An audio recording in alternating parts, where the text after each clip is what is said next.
Olá, sejam muito bem-vindos a mais um episódio do podcast Agro de Primeira, o lugar onde o agro tem vez, voz e protagonismo. E o tema hoje é algo muito importante: gestão. O coração de qualquer negócio que quer crescer, dar lucro e se manter no jogo. Então, se você não quer perder esse episódio, fique ligado aqui. Compartilhe também com outras pessoas que você sabe que vão gostar de ouvir sobre esse tema. Deixe o seu comentário, o seu like e não esqueça de se inscrever para não perder nenhum episódio. Eu sou Adriane Steinmetz, agricultora, jornalista e mentora em gestão no agronegócio. E hoje o nosso convidado é Gino Mazarin Migoto, que é administrador de empresas, consultor no agro há 9 anos e sócio proprietário da Racoto. Gino, bem-vindo, muito obrigado por ter aceitado esse convite. Eu que agradeço, olá, tudo bem? Como vão todos? É um prazer estar aqui, sentar aqui, bater esse papo, lugar que já passou nomes de peso, com grande conhecimento, muito bom estar aqui com você. Gino, acho que tem muita coisa para a gente falar sobre gestão, que é um assunto que eu amo. Mas eu queria começar falando sobre a sua trajetória. Como é que você foi parar nesse universo da gestão e principalmente da gestão voltada para o agro? A gestão, falo que eu me apaixonei no meio da faculdade. Então, eu sou administrador e eu fui me apaixonando pela profissão do administrador e da gestão no decorrer dos estudos. E eu estava no Mato Grosso e gerenciava uma transportadora, algo um pouco diferente do agro, e fui convidado pelo potencial que a gente desenvolveu dentro do estado por um amigo a participar da consultoria dele. E ali as coisas evoluíram muito e logo me tornei sócio e isso veio crescendo organicamente. E também organicamente o agro acabou absorvendo o trabalho que nós oferecíamos. Então, de maneira com muito fruto, produzindo muito fruto, nós acabamos nos encaixando melhor dentro do agro e apaixonando pelo agro, que é algo completamente diferente do varejo e tudo que a gente vê por aí. Então, foi um mix de orgânico com paixão. Foi picado pelo bichinho do agro. Foi. E aí não tem jeito. Acho que todo mundo passa por isso, né? Faz qualquer coisa, passou no agro e fica. É isso. E assim, como você falou, você teve a experiência fora do agro e depois você acabou indo para o agro e não saiu mais. E a gente vê que é algo recente, apesar de gestão em empresa ser algo que já se fala há muito tempo, a gestão no agro é algo novo. Como que você vê, o que você pode compartilhar desse momento, né, desse olhar? A partir de quando você acha que os produtores começaram a entender que é preciso olhar para a gestão? Olha, dos 9 anos que eu tenho de carreira, de história dentro do agro, já tem dentro do próprio atendimento em gestão, da própria consultoria na área de gestão, uma mudança bem progressiva. Então, no começo, era muito comum o fazendeiro, a propriedade agrícola, buscar um pouco mais de organização e tentar entender um pouco mais da área meio dele. E o foco estava sempre em como organizar melhor os processos e deixar a casa em ordem, porque sentia um pouco de desconforto como as coisas andavam. Isso veio evoluindo de tal maneira que agora a preocupação é como tornar meu negócio eficiente e fazer com que o meu dinheiro renda. Porque eu tenho a lavoura, que eu sei tratar bem, meu ativo biológico eu conheço muito bem, a parte agrícola eu conheço muito bem, e eu tenho uma commodity que chama dinheiro. Então, como eu posso fazer mais com o mesmo dinheiro? Então, evoluiu muito. Claro que nós não deixamos de fazer a parte de organização mesmo, porque é extremamente necessária, mas no final das contas, a evolução da demanda de uma parte de organização foi acrescida da preocupação de eficiência financeira. E você fala muito sobre algo que eu gosto muito, que é a questão de transformar fazendas em empresas, né? E eu falo muito sobre mentalidade, né? Eu acho que essa primeira virada de chave acontece na mente, né? Como que você vê isso? Como que isso é recebido para o produtor, para a produtora que está lá na fazenda, no campo, né? Como você falou, eles sabem plantar, sabem colher, isso veio, né, desde sempre, como meus avós, meus pais. Mas a questão de ser um empresário, um gestor rural. O gestor rural exige profissionalização, né? Então, vamos pegar a história do agro, sempre muito familiar, muito coração. Então, olhando para o Mato Grosso, para o Centro-Oeste, não só para o Centro-Oeste, para qualquer região do Brasil onde a agricultura é o motor, né, econômico. Então, sempre foi muito trabalhoso trabalha a terra desde o início. Então foi muito coração, muita visão de futuro, muita fé, acreditando naquilo. E chega um momento onde tamanha é a sua entrega que o agricultor meio que se funde com o negócio. Então ele não tem mais a separação da pessoa com o negócio. Então é tudo uma coisa só. Então o agricultor tem esse momento e ainda vive esse momento. É como se um não existisse sem o outro, né? Quando a gente fala em empresário rural, quando a gente transforma isso em empresário rural, eles ainda têm uma paixão. Mas nós conseguimos dar valor para o que é trabalho e para o que é pessoa. Então nós passamos a entender que o trabalho, apesar de exigir de você vontade, coração, fé, é algo que trabalha para você. Entende? E a gente via muito diferente. Ainda temos muitos agricultores escravos do negócio, indiferente dos retornos financeiros, só pela paixão. Mas dá para fazer isso com paixão, ter o retorno financeiro, sem se confundir. Eu falo que é como se fosse uma cultura mesmo do agro, que é uma atividade de risco e eu não posso ter lucro. Né? Eu ouço muito assim, fazenda não dá dinheiro. Eu ouvia isso, né, dos meus pais. Agricultor não dá dinheiro, é só dor de cabeça. A gente já até falei aqui em outros episódios, nós falamos sobre a questão do quanto isso impacta na falta de sucessores. Então, você acredita que também é uma questão até cultural, assim, de que por tudo isso que você explicou do amor, não pode dar lucro para muitos? Não, na verdade, eu acredito que o lucro não era importante. Entende? Não havia importância no lucro como hoje você entende como empresa. Porque o que é empresa? Empresa é o que você investe dinheiro, tempo, capital intelectual e vai te dar um retorno. Como eu me confundia com o meu negócio, a sobrevivência era o lucro. Então, eu vivo da terra, eu não lucro da terra. Isso. Essa era a frase. Entende? Então, é algo realmente não é só de mentalidade, é realmente cultural. E não é cultura que foi imposta, foi vivida. Então ele estava lá no mundo dele, vivendo da terra, desde quando, se a gente pensar do primeiro nível de agricultura, que era de sobrevivente, subsistência, parece que a subsistência passou por 10, 15, 20, 30 mil hectares, 2.000 hectares, e a mentalidade continua. Entende? Então era a visão de subsistência e não de lucro. E não tem nada de errado com isso. Mas mudou os tempos. Antes era uma verdade. E era o suficiente a subsistência. Hoje não é. Sim. E quando você vai para dentro das fazendas, o que você mais encontra? Qual que é o maior desafio, o maior problema, né? A maior dor desse produtor e dessa produtora rural? Olha, vamos separar problema e dor primeiro, tá? Porque quando nós entramos e batemos um papo com o nosso amigo agricultor, com o nosso cliente, a dor dele nem sempre é o problema. Então, vamos colocar o problema e a dor dentro de um problema maior, tá? O problema é, eu estou tão intimamente ligado ao meu negócio no sentido de produção que eu não conheço no nível de gestão onde estão os problemas. Eu sinto um sintoma. Então, geralmente, o que chega até a gestão, um problema de gestão, é sempre um sintoma. Dificilmente alguém chega relatando, olha, eu estou com um problema financeiro porque a minha capacidade operacional está tomada, eu não estou produzindo como deveria, enfim. O custo está alto, não tem clareza. Ele chega com um problema, eu não tenho dinheiro.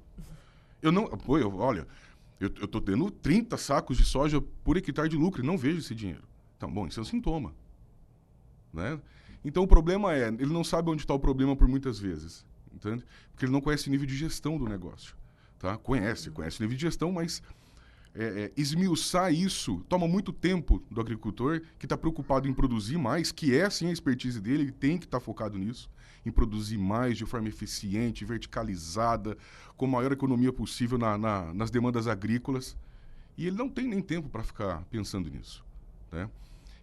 Até por não ter essa visão de empresa e pessoas que possam olhar isso por ele, também não chega até ele.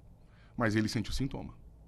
E qual que é o primeiro passo, né? Para quem quer... Tá, eu entendi que eu tenho um sintoma, né? Eu tenho uma dor, eu não sei qual que é o problema.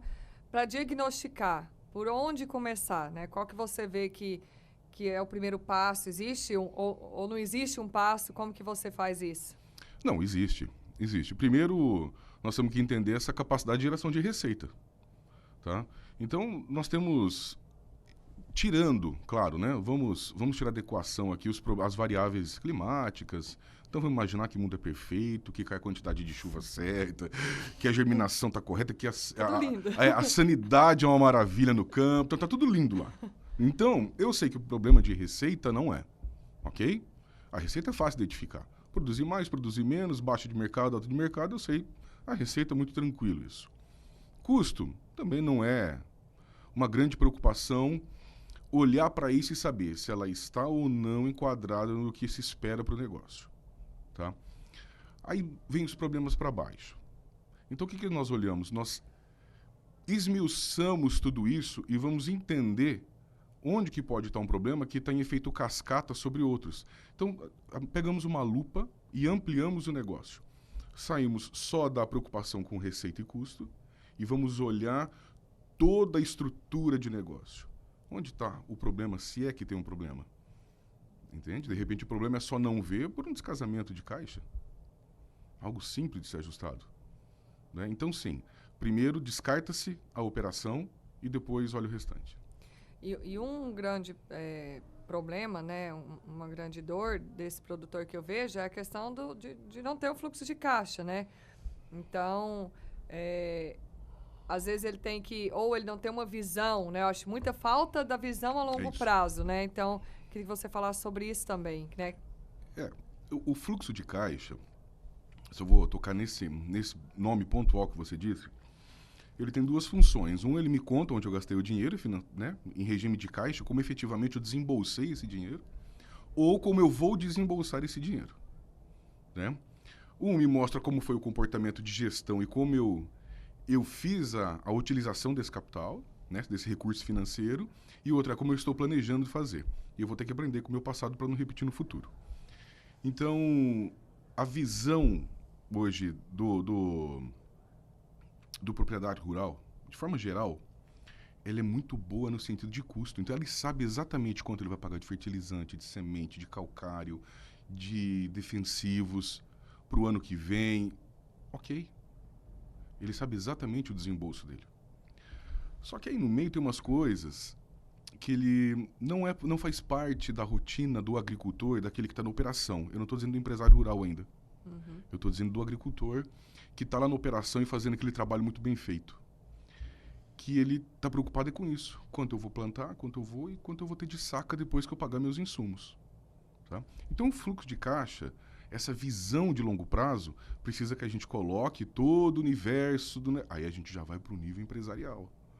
Aí eu trago qual é o meu custo financeiro do negócio, quanto eu estou gastando, eu trago qual é o custo do meu capital para esse negócio, quanto eu estou desembolsando com mão de obra, se está adequada ou não está. Claro que a mão de obra no agro nós vamos ter que entrar, isso sim, é um assunto completamente paralelo. Mas quanto eu estou gastando, se as comissões estão de acordo com o mercado, como eu estou de manutenção, se o meu investimento foi correto, como está esse investimento, quanto eu estou pagando de juros, a hora que eu desembolsei, para a hora que eu vendi, eu tenho essa moeda casada, não tenho essa moeda casada, meu fluxo de caixa, olhando para o futuro, quando ele está exposto, quando ele não está, e tem dinheiro em tudo isso. Então, a visão do negócio já é o nível de empresarial negócio. E você falou da questão das sacas por hectare, né, que ele sabe muitas vezes o custo, e eu acho que isso é uma grande mudança que tem que acontecer na cabeça, né, e eu falo que foi comigo, porque isso que eu sou a terceira geração, então nós somos acostumados a tantas sacas por hectare. Você ia trocar seu carro, você na concessionária fazia propaganda de troca sua caminhonete por tantas sacas. Então, é a nossa moeda de troca e o produtor aprendeu a fazer conta, como você falou, se meu custo é tantas sacas, eu vou produzir tantas sacas, me sobram tantas sacas, e o que eu vou fazer com isso? Qual que é o grande problema do produtor, da produtora que ainda faz essa conta olhando só para sacas por hectare? Olha, vamos lá. Primeiro assim, ó, não é um erro eu trabalhar com o negócio pensando em sacas. Tá tudo bem. Desde que eu entenda que uma quantidade de saca é uma porcentagem do lucro que tem que sobrar. Tá? Saca é como a agricultura entende. É como a agricultura cota. É como a agricultura paga. E tá tudo bem usar as sacas. O problema é quando eu não entendo quanto de financeiro está dentro dessa saca. Ok? Então, por uma visão macro, para uma visão macro, a saca é perfeita, fácil de entender. Simples, né? Simples.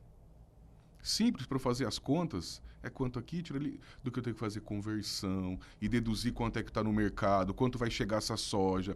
Aí eu vou lá para o mercado, pô, como é que está o CME. Aí, sabe? Isso já é outro nível de negócio. Então, para uma visão macro que o agricultor tem, tá certo ele fazer a conta em saca, porque ele coloca dinheiro para produzir saca, vender saca. Ok? Tudo bem.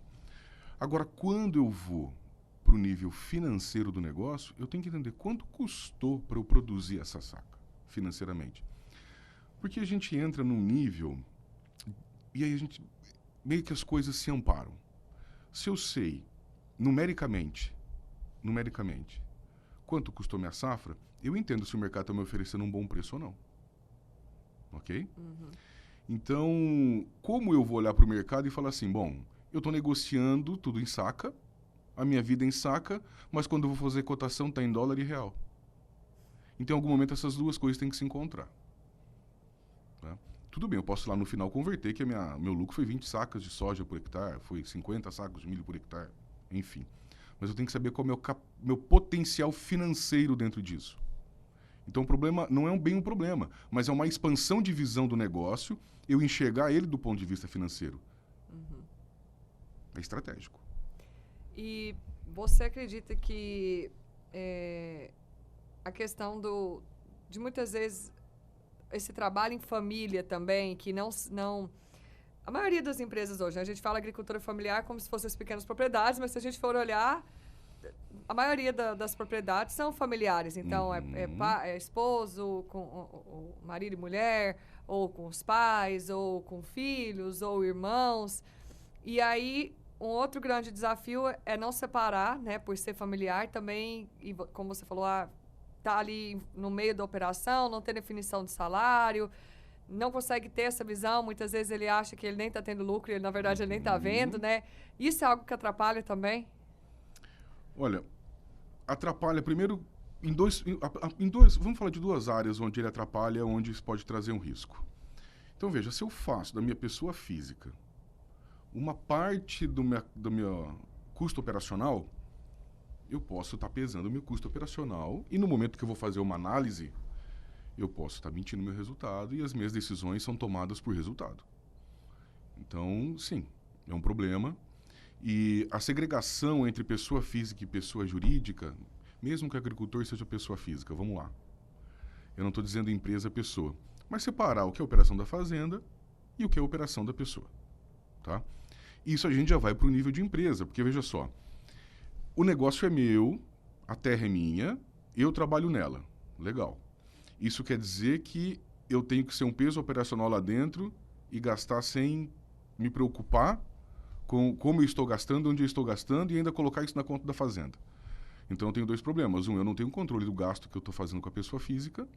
Dois, eu estou mentindo os meus resultados operacionais, sem querer, sem intenção, mas no final existe um resultado operacional distorcido, porque eu estou imputando lá os meus custos. Né? Então eu tenho dois problemas aí. E tem uma terceira coisa, veja só. Voltando um pouquinho, nós falamos que o agricultor, ele vive o negócio dele. Então, ele confunde o negócio. Isso, atrelado a ele não ser justamente remunerado pelo trabalho dele, e não porque eu sou dono eu posso tirar como eu quero, pelo trabalho dele, eu não consigo ter uma visão, aí eu já estou falando de pessoa, de onde eu posso colocar meu dinheiro? O que mais além da agricultura eu posso investir? Como eu posso, porque eu verticalizo tudo, né? Tudo que eu tenho verticalizo na lavoura. Pô, eu posso investir em capitais, eu posso investir em imóveis, onde mais?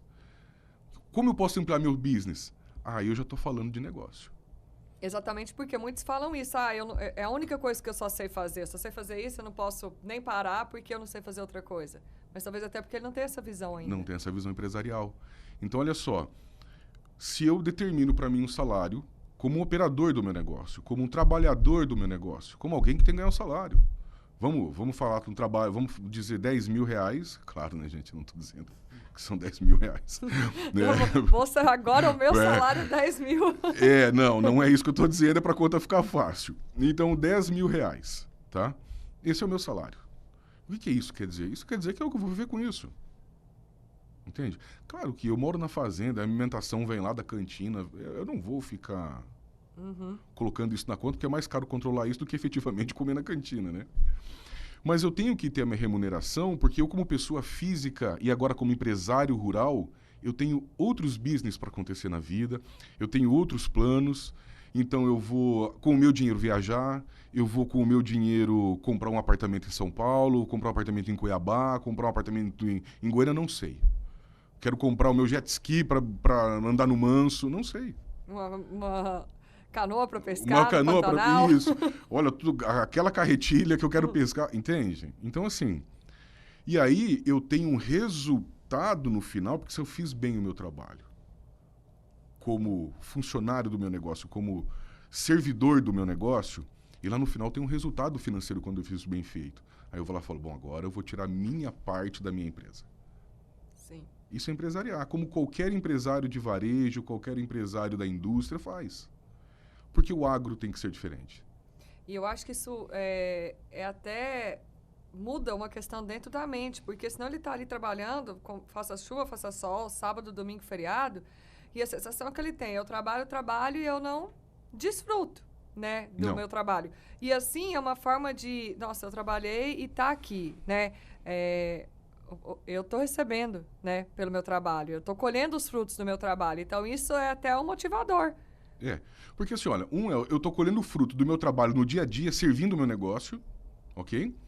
E lá no final da retirada, quando dá lucro, é quando o negócio está servindo a ele. Fala assim, olha, você apostou em mim, trabalhou em mim, eu estou te dando tanto de retorno por tudo que você fez por mim. Tá aqui, ó. Como você é meu dono, tá aqui a sua parte. Entende? Então eu consigo separar o que é eu servir o meu negócio e o meu negócio servir a mim. Eu empresario nesse sentido. Então agora a gente já está entrando no empresário rural. E aí o empresário rural fala, bom, agora eu tive uma retirada de 500 mil reais. Bom, 500 mil reais eu consigo? Não sei. Olha, tem coisas acontecendo em torno do meu negócio que eu posso investir. Os meus amigos fazendeiros estão reclamando de determinado serviço, onde eu, na minha pessoa física, não mais atrelado à minha fazenda, e aí a gente vai falar depois, quando eu atrelo a fazenda, eu atrelo a família toda, a sucessão toda. E aí existe uma bagunça de negócios, né? Uma bagunça organizada de negócios. E eu falo, bom, agora eu posso abrir outras frentes de receita. E aí é a visão do empresário. Você que está aí nos acompanhando, quero deixar aqui, né, o convite para você compartilhar esse episódio com outros profissionais do agro ou não, que querem entender mais sobre gestão, porque nós estamos falando aqui sobre gestão do agro, mas que vale também para outros negócios. Então deixe também o seu like, o seu comentário do que você quer ver aqui no Agro de Primeira e não se esqueça de se inscrever para não perder nenhum episódio. Então fiquem ligados aqui que a gente ainda tem muito mais para falar sobre gestão. Com certeza. E, Gino, eu acho que quando eu implementei a gestão na minha fazenda, a principal diferença é que eu parei de tomar decisão baseada em achismo e em dados, né? E hoje eu me apaixonei pela gestão e eu falo assim, a gente consegue enxergar e falar, não, o problema está aqui, o que está drenando o meu caixa é isso, o que está comendo a minha margem de lucro é isso. E se a gente não tem a gestão, você fica no escuro, né? Você fica no achismo. Então, como que você pode falar também sobre o impacto disso dentro do negócio, dos resultados? Olha só, nós vamos aproveitar o que nós já dissemos. Então, veja bem. Se eu tenho uma preocupação única e exclusivamente com a operação, eu tenho com facilidade os meus custos de lavoura, até aí ok. Só que chega um momento que eu estou agindo mais por experiência e feeling do que necessariamente por conhecimento técnico. Eu não estou dizendo isso lá no ativo biológico. Lá a ciência domina, esse empirismo do agricultor. Eu já vi agricultor dando show e muitos profissionais que vão lá, tem que fazer assim. Ele falou, não, é assim que tem que fazer e dá certo. E eles estavam com a razão. Então não dá para discutir com o agricultor quando fala de terra. Ele sabe o que faz. Eu queria deixar esse adendo aqui. Não tem como discutir com esses caras. Eles são bons no que fazem. Quem que chega aqui, pega um cerrado no centro-oeste, e que nunca ninguém falou que isso daqui é da soja, e nós temos propriedades que dão entre 55 e 80 sacos de soja. Entende? Então, não tem como discutir quanto a isso. Mas olha só. Então, quando eu eu começo a interpretar diferente os meus números, ou começo a enxergar, porque muitas vezes o agricultor nem viu os números. Ele vê os números, como a gente disse, até o custo direto do negócio. Ele não viu isso. Aí ele começa a interpretar onde pode estar dando vazão. Porque eu tenho que entender que dentro da gestão, eu tenho 2 lucros para olhar dentro da... principais, né? 2 lucros principais para olhar dentro da gestão. Um é o meu lucro operacional, que é quanto me sobra dinheiro se eu só plantasse. Se eu só fizer a minha atividade. Comprar o insumo, plantar, colher e vender. Quanto isso me dá de lucro? Isso a gente chama de lucro operacional. Isso. Alguns vão falar de EBITDA, Lágida, que são os termos mais técnicos para essa linha. Então, meu lucro operacional tem que ser saudável. Estando saudável, maravilha. Ok. Só que para eu ter este lucro saudável, eu não tenho que conhecer só do custo. Eu também tenho que conhecer qual que é o meu melhor momento de comercializar, quanto essa soja, ou esse grão, vamos falar, esse grão vai ser vendido e quanto esse retorno vai trazer para o caixa. Perfeito? Porque aí entra aquela questão. Bom, mas custou 30 sacos o meu pacote lá. Tá bom, sobrou 40, vamos falar 38. Legal, tá bom. E o teu lucro? O operacional financeiro, qual é? Tá? Então, quando a gente vai muito no feeling... E aí ele joga lá, 10 de operação, que às vezes não é também, porque se ele não tem isso muito claro, ele não vai saber se realmente é isso. É feeling. Eu gasto 8 sacos de soja para tocar a operação. Entende? A maioria faz, né? É a conta que e não é a maioria só do agro, tá, gente? Isso serve para qualquer negócio. Eu vim de uma outra consultoria antes do agro, que era do empresarial. E é a mesma coisa. Muda o modelo do negócio, mas a essência da gestão é a mesma. Claro que cada um vai ter seu modelo de aplicação, mas a essência é a mesma. Né? Então, vamos lá. Bom, você esteve aqui com um expert da comercialização nacional. E quem sou eu para falar alguma coisa? Mas vamos lá. Olha só. Vamos vender porque neste momento a soja está bom para o teu ponto de equilíbrio. Bom, primeiro que o agricultor tem que entender o que é o ponto de equilíbrio. Né? Primeiro o agricultor tem que saber qual é o ponto de equilíbrio dele. Então, qual que é o ponto de equilíbrio do agricultor? Por quanto eu tenho que vender minha soja que vai pagar as contas? Ok? Acima disso é lucro. Beleza. Agora eu tenho que saber qual é o meu lucro esperado. Mas como assim? Eu tenho que saber o meu lucro esperado? Mas, você é um empresário rural. Você tem que determinar um lucro para o teu negócio.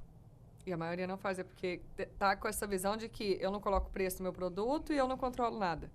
Não, ele não controla o preço, realmente não controla. Mas existe uma faixa para nós trabalharmos. Né? Então, historicamente, nós conseguimos determinar uma faixa de lucro aceitável onde a gente pode trabalhar e falar assim, olha, esse lucro aqui é o potencial que nós temos para essa safra e nós vamos trabalhar em cima dele. Aí eu paro de ficar flertando com o mercado, que é o grande problema, o flerte com o mercado, e o mercado te dá um tombo.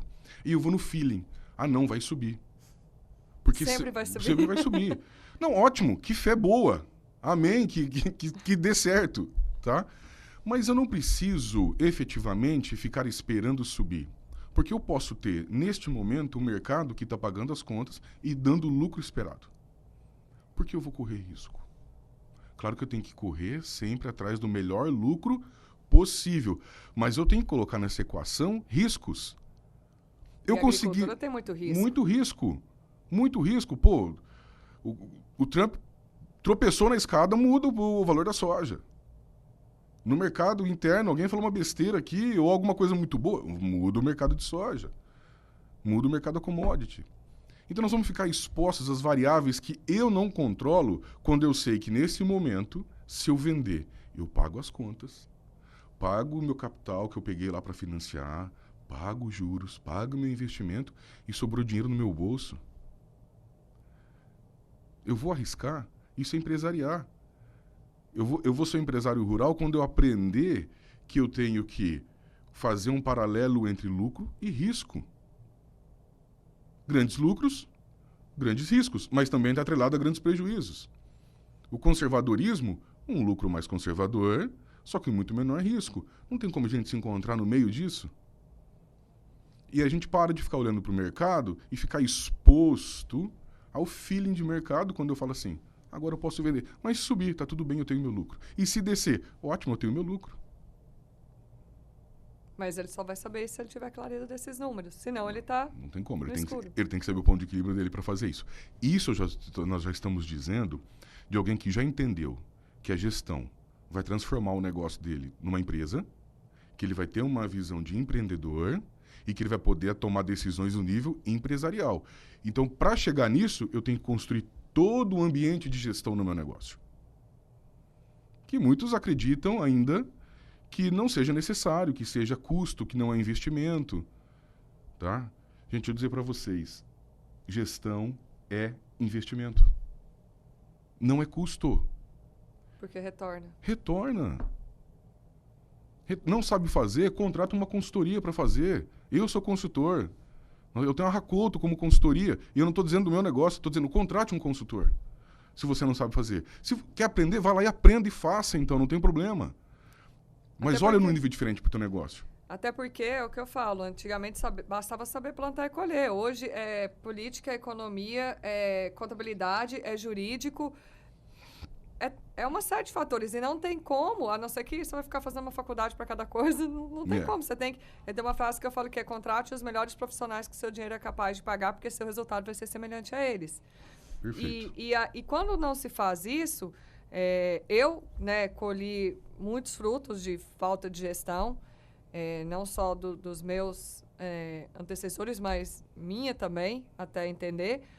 E nós viemos de um 2025 que foi muito desafiador, no agro, no Mato Grosso, com muitas recuperações judiciais. E eu queria que você falasse, depois disso eu quero que a gente fale sobre 2026, sobre como fazer um 2026 diferente. Mas olhando para 2025, nesses seus anos de experiência, Gino, o que você... claro que teve aí frustração de safra em algumas regiões, mas assim, existe mais ou menos um caminho do que faz... É o custo muito alto, ou é a comercialização errada, ou é a falta de gestão ali, ou é juro muito alto na captação de recursos, ou depende, não tem cada fazenda é uma fazenda, mas qual que é o seu diagnóstico, assim, do que a gente vem vendo nesses 2 últimos anos, de crise? Tá, vamos lá. Eu vou ter que falar do agro de maneira geral, porque, como você disse, cada gestor de seu negócio tem uma particularidade e uma tomada de decisão diferente. Então, não posso dizer, por exemplo, efetivamente que o seu custo foi bom ou ruim, porque você tomou uma decisão, por exemplo, de adubar mais. Ok, tá. Mas vou falar do mercado geral. Este ano, nós tivemos um dos melhores custos do mercado. Em 2025. 2025. Se eu fosse resumir o ano de 2025 do ponto de vista de negócio, eu falaria que foi o ano com mais lucro e menos dinheiro que nós já vimos. Tá? Pô, mas até agora você está falando que lá na última linha vai dar dinheiro enfim, vamos lá. Olha só. Nós estamos colhendo alguns frutos ainda de algumas decisões tomadas 3 ou 4 safras atrás. Nós tivemos uma onda de otimismo dentro do agro, ok? Tivemos aí pelo caminho alguma... E aí eu não vou poder colocar, por exemplo, o Rio Grande do Sul nessa equação, porque o Rio Grande do Sul tem sofrido 3, 4 anos aí de forma constante, né? Mas vamos falar da nossa região, onde nós estamos, no Centro-Oeste, tá? Então, olha só. Nós tivemos algumas decisões emocionais em 2021 e 2022, com todo aquele ânimo que aconteceu com o valor da soja, todo mundo já conhece, ninguém aguenta mais ouvir falar sobre isso, tá? Mas nós não vamos falar sobre lá, nós vamos falar sobre a consequência disso agora, ok? Porque quando eu me alavanquei lá com investimentos pelo meu otimismo, o que ia acontecer no agro, e isso não perdurou. Então, quando eu me alavanquei lá, eu tinha um nível de safra legal, isso achatou bastante a minha margem, minha capacidade de gerar receita líquida, tá? Resultado líquido lá no lucro. E agora o que aconteceu? Nós tivemos aí no meio ainda uma frustração em 24. Então, o que já estava apertado, espremeu de vez. Então, não teve dinheiro para pagar todas as contas. Só que eu já vinha alavancado com investimento. Aí que eu tive que fazer? Captar mais recurso para pagar minha frustração. E agora eu estou tendo que fazer? Captar recurso para pagar recurso. E o que eu estou fazendo? Pagar recurso para captar recurso. Pegar bola de neve. Nós entramos no cartão de crédito do agro. Quando a gente só paga o mínimo. É isso que aconteceu. Tá? Isso na minha visão, na minha experiência. Claro que para todos, não. Não é para todos. Nada é para todos. Tá? Mas de forma geral, olhando para o mercado, então nós tivemos algumas decisões emocionais, uma queda brusca no valor da saca, uma frustração de safra em 2024, 2025, se a gente olhar economicamente, nós tivemos lucros, mas financeiramente nós não tivemos. Tá?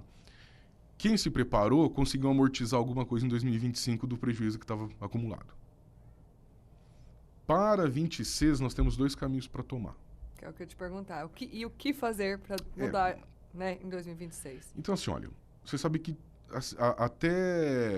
até a Bíblia diz que tudo aquilo que plantar é uma escolha, colher não. Então, nós vamos colher algumas decisões em 2026 que foram tomadas em 24 e 25. Ok? Qual é o panorama para 2026 de maneira geral? No caixa do agricultor, não tem dinheiro. Lembrando, de maneira geral, nós temos muitos agricultores que se prepararam 3, 4 anos atrás com gestão, e tem dinheiro sobrando para investir. Mas a maioria não se preparou com gestão. Então, o que nós vamos ter agora? Um grande problema que vai se acentuar do que já está acontecendo em 2025. Então, nós temos uma alavancagem financeira com capital de terceiro. Garantias tomadas. Falta de recurso obrigatório e recurso livre altíssimo. É a receita do fracasso. O que nós precisamos fazer? Estratégia de mitigação. Nesse momento, ninguém vai resolver o problema do dia para a noite.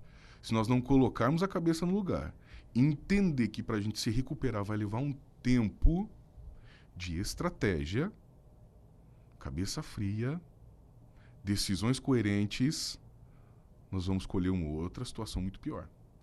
Então, há tempo. Há tempo. Só que está muito difícil que esse tempo continue se esticando se a gente errar em 2025 e 2026. Esse 2026. Nós não podemos mais errar. O agro não pode mais errar. Então, assim, olha, fica a dica para quem tiver realmente com problema de caixa,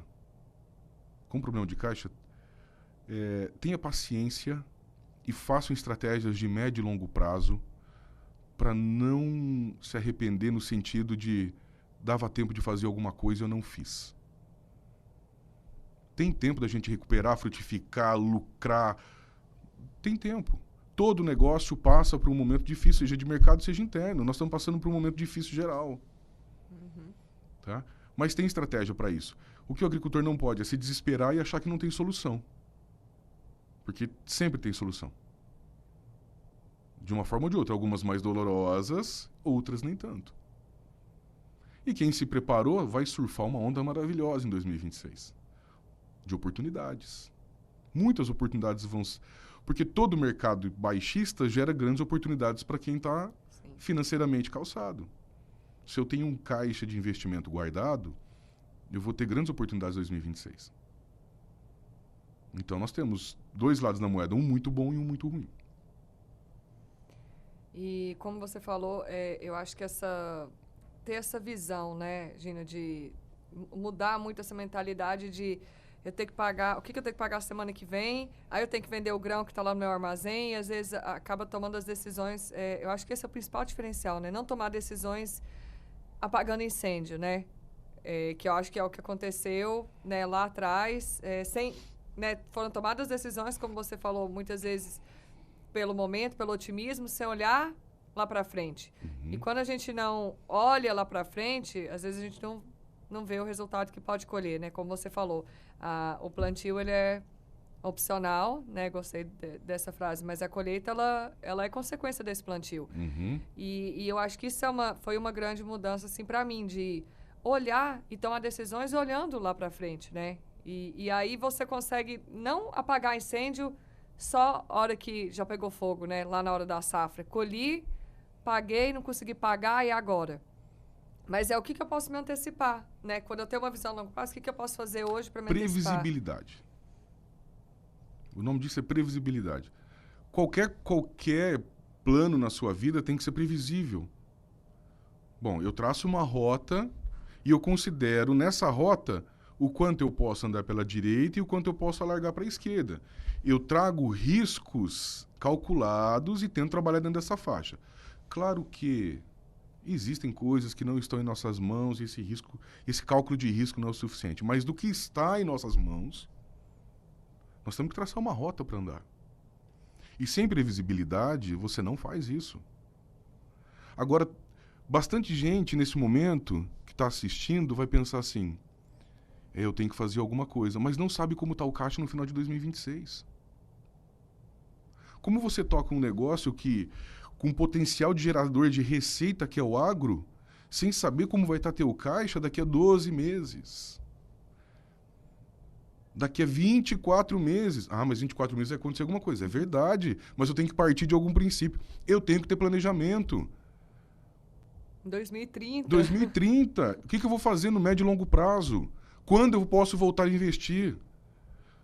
Porque, olha só, é o que eu vou falar de investimento aqui, porque é da previsibilidade. Tem uma frase muito legal que diz assim, ó, foco é dizer não para boas coisas. Pessoal, não é só porque tem uma terra vendendo do teu lado que é hora de comprar. Mas está barato. O barato pode ficar caro demais. Se você tiver oportunidade e for um bom negócio, cresça, não é isso. Mas boas oportunidades também pode receber não, tá tudo bem. É momento do negócio. É momento do negócio.